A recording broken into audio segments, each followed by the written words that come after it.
Hey there, welcome to LSAT Demon Daily. I'm Ben Olson. That's Nathan Fox. Together, we're the founders of LSATdemon.com and our weekly podcast, Thinking LSAT.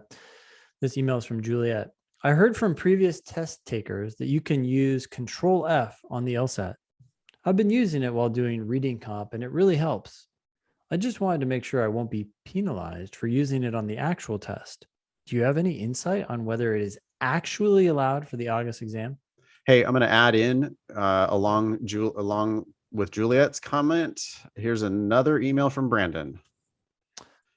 Okay. You want me to just jump into this? Yep. Hey, Ben and Nathan. I'm writing you today to talk about the highlighter feature of the LSAT. It is available on the regular test, but not on the Demon. I have heard on the show and in lessons with Ben about not using the highlight feature on the test to mark things and how it could slow one down. I wanted to point out that when I did take the test in June and August, I used the highlighter because it helped to break up the lines of text and made it easier to read by breaking up the text. It's almost like if I had a paper test, I would use a pencil to help move between the lines. So maybe we could add the highlighter to the Demon. All right, so it's interesting that you added this. It seems like we have two issues, right? We have the Control F and we have the highlighter. They're two similar issues. Yeah, I can see how they might be similar. Let's deal with the Control F first. Technically, you can do that. So that has not been shut down. If you take the official test, you can do Control F. I'm not saying you should rely on that, but that's what it is right now. And you can do that in the Demon. You can do that in the Demon because it's a browser functionality. Yeah. Right. I really want to push back on the idea that it really helps. Sure. Yeah. What are you searching for? I just don't think it does, Juliet. If you're searching for a proper noun, that's capitalized, which I think is what you would be doing a lot, is like, oh, Monet was mentioned. Like, let me Control F Monet. I think you're a couple things. I mean, you just read the passage. If you read the passage well enough, I feel like you should pretty much know where Monet was mentioned in the passage.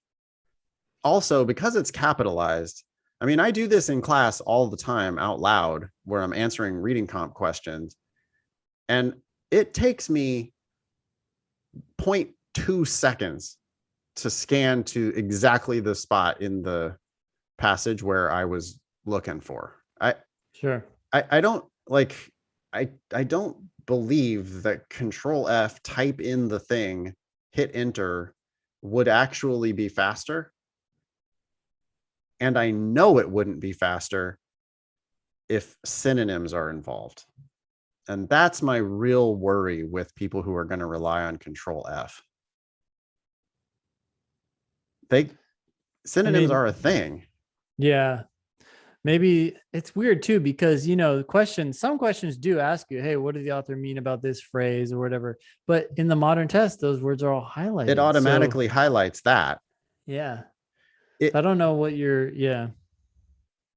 getting. When there are questions that are going to ask you something specific about, like, what did the passage say about so-and-so's relationship to the Art Nouveau movement or whatever?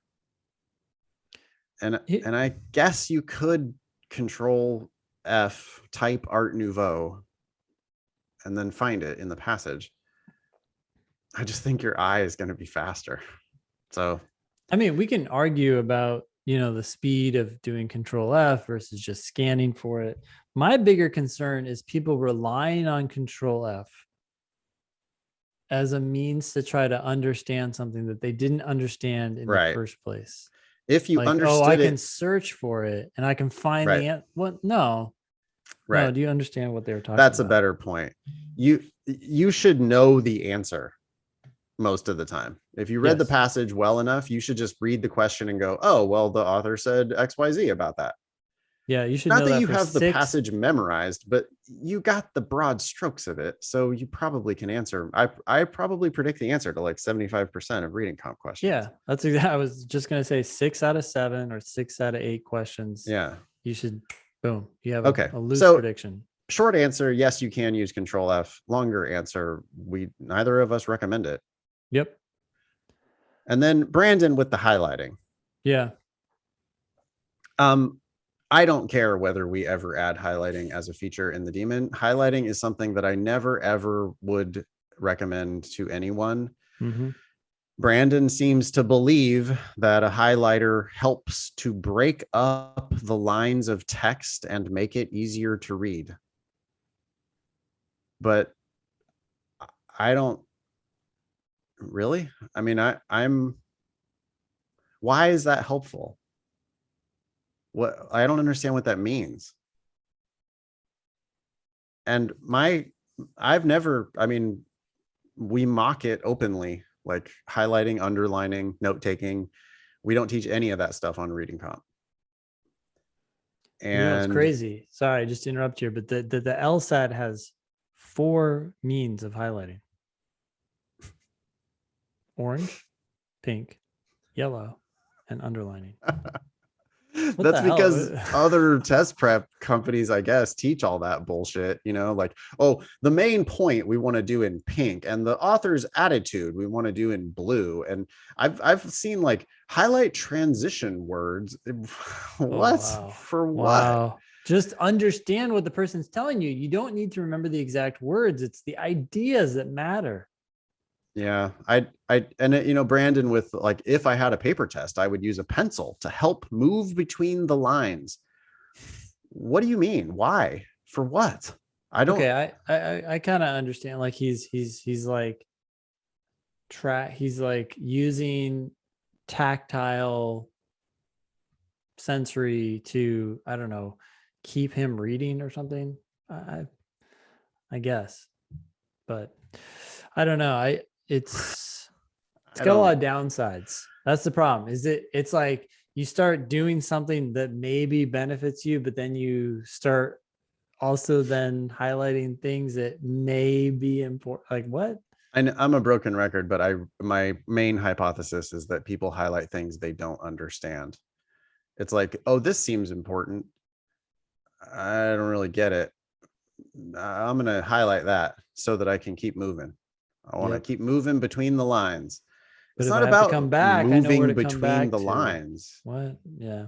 Your job is to comprehend the passage. It's called reading comprehension. They want you to comprehend it. They want you to understand it. That's what they're testing. They're not testing your ability to move between the lines. You don't need to move between the lines if you haven't already understood the line that you were on.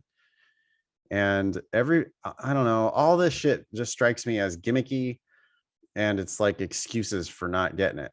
And I would much prefer that you don't do any of these things and just really read it better in the first place.